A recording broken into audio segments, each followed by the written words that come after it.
more somber. We're using what's called chant music, Gregorian chant. It's the whole idea of inviting all of you, all of us, to become different, not just the same old.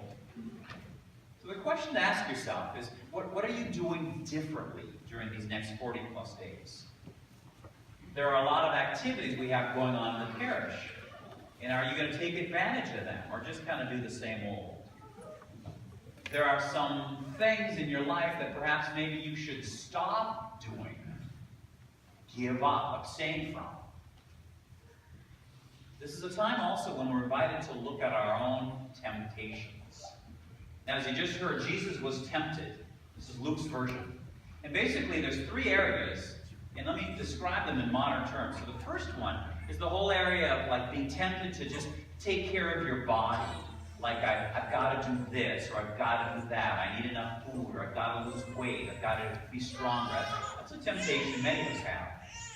Or the second temptation, as you just heard, is the one of power. That can be translated to say when we have our egos.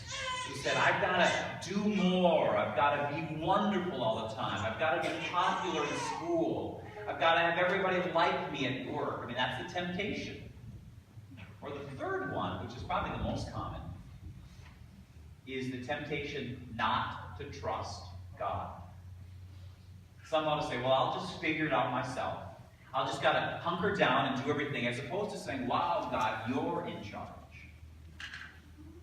So during Lent, what are your temptations? Maybe it's as simple as sweets and donuts, or, alcohol, or the internet.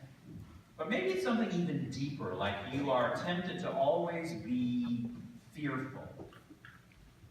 Whenever there's something new at school or a challenge, oh, it's going to be bad.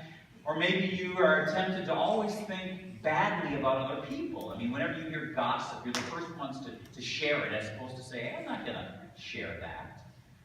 Or maybe you're tempted to always be angry, and to always be barking at somebody, whether it's the bus driver, or the neighbor, or a family member.